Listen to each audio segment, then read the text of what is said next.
mga ka-antre, palaging tandaan na palaging mas masaya ang bawat trips kapag kasama ang buong pamilya at barkada. Papunta nga kami ngayon mga ka-antre sa Puerto Princesa at syempre dahil linggo ngayon, hindi natin palalagpasin na mapadaan dito sa Brooks Point para naman mag-market day. Hindi ko pa nga po nasubukang mag-market day dito mga ka-antre sa Brooks Point, Palawan at ngayon ang unang beses ko na makakapunta sa kanilang market day. At kung hindi mo pa nararating ang Brooks Point mga ka-antre, naku, subukan mo na at mamasyal na kayo dito. Itaon nyo na Sabado at Linggo dahil yan po ang kanilang market day dito. Napaka-progresibo na talaga ng Brooks Point, Palawan. Napakarami ng malalaking establishment ay talaga namang kitang-kita mo talaga ang pag-unlad ng bayan na ito. Katulad niyan, may Unitap na po dito mga ka-antre para sa mga hindi nakakaalam. Pagpasok na namin mismo sa palengke mga ka-antre, nagulat ako. Mayroon na silang pinapagawang market mall. Ang laki, ang ganda. Wow, amazing talaga ang Brooks Point. At sa totoo lang mga ka-antre, excited ako. Excited kaming buong pamilya dahil nga first time naming mag-market day dito at kitang-kita nyo naman ang daming tao, ang daming paninda at nakaka-excite kung ano ang makikita natin dyan or pwedeng mabili. Hello mga ka-antre, mga karasmoto. Nandito po tayo ngayon sa Brooks Point, Palawan. At dahil hindi pwede pumasok mga ka-antre pang sasakyan dito sa looban ng kanilang marketplace, kaya naglakad na lang kami papasok para makita po namin talaga kung ano ang meron dito sa looban ng kanilang marketplace. Kitang-kita nyo naman mga ka-antre, pangiti ko, halatang-halatang tuwang-tuwa at talagang nai-excite. Ang dami mga paninda mga ka-antre, ang mumura lang, sa bungad pa lang yan ha. Ang dami na naka-display at ito nga, may durian na sila.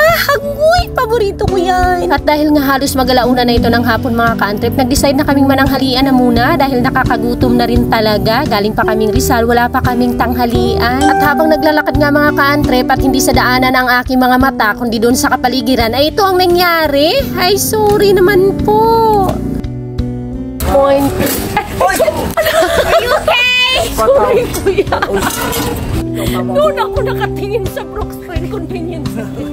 Sorry po. Kaya yan mga ka-antre ha, kapag kayo ay naglalakad, sa daan ang tingin, wag kung saan-saan para hindi nyo mabanggaan ang timbangan na nasa kalsada. Point Convenience. So dito na kami kakain kasi gutom na. At yun nga, malawak nga itong kanilang Brooks Point Convenience Center mga ka-antre. Kumbaga para siyang food court, pero ang kagandahan nito mga ka-antre kasi naglagaw-lagaw yung mga anak ko sa taas, may nagpa-practice daw doon ng taekwondo. Kaya naman pala may mga bata kami nakita kanina na naka-uniform ng taekwondo. Akyat baba dito sa building na ito ay para palang sports center ang taas nito. So ang galing. Congratulations Brooks Point. Maganda, malawak, malinis, maraming pagkain at pati po ang CR nila ay malinis din. Binilisan na namin kumain mga ka-antre para talagay makapag-ikot-ikot na kami. Mas excited pa akong mag-ikot-ikot at tumingin-tingin dito kaysa ang kumain. Para ka lang wala sa marketplace mga ka-antre dahil nga naman itong kanilang marketplace mga ka-antre ay nasa harapan ng dagat. Hindi mo nga mararamdaman mga ka-antre ang init ng panahon dahil nga sa lakas ng simoy ng hangin dahil ang kanilang marketplace ay yan, nasa harapan mismo ng karagatan. Ang daming paninda mga ka-antre, may gulay, may prutas, may malaki, may maliit, may espesyal na gulay, may sosyal na gulay, may mga pangkaraniwang gulay, may mga sosyal na gulay, may saging, may prutas, may saging na hinog, may saging na hilaw, may mga mahaba, may maikli, may mga root crops,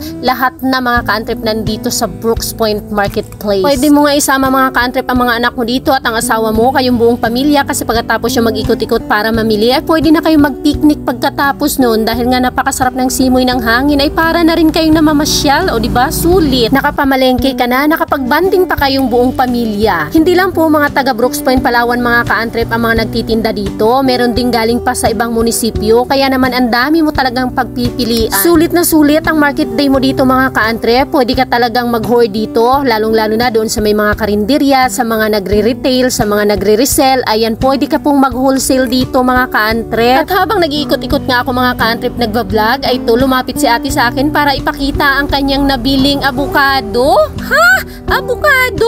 Yes mga ka-antre, avocado po yan. Ewan ko nga ba kung paano naging avocado yan. Akala ko pipino or kamyas, diba? Mukhang kamyas at mukhang pipino. Pero talagang sigurado si ate na avocado, walang buto. Kaya tinuro niya na rin sa akin kung saan niya binili. At syempre, pupuntahan natin. Bibili din tayo. It's so amazing. First time ko makakita mga ka-antre ng ganitong avocado. Walang buto, pahaba, at parang di totoo. Avocado ba talaga to, te? Avocado talaga. Hindi ito siya kamyas o pipinong maliliit. Ano po ito siya? Puno din talaga?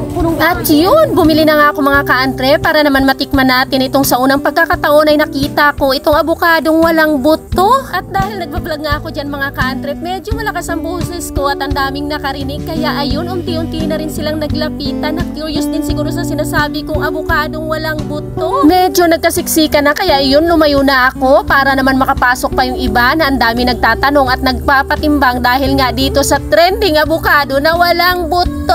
So medyo marami din ang napamili namin mga kaantrep. Si Ray ang nagdadala ng mga pinamili ko at napili ko sa sasakyan at nakabili kami ng saging na saba, saging na latundan, abukado na walang buto, abukado na may buto, pipino, kalabasa, upo, manggang hinog, manggang hilaw, at iba pang mga gulay na hindi ko na maalala. Pero mga 5 klaseng gulay lang naman yun. Siguro sitaw, talong yun at siling mahaba. At yun lang mga kaantrep. Sana ay nag-enjoy kayo kagaya ng pag-enjoy namin at laging tatandaan na palaging mas masaya ang trips kapag kasama ang pamilya at ang barkada. Salamat sa panonood. Please share this video.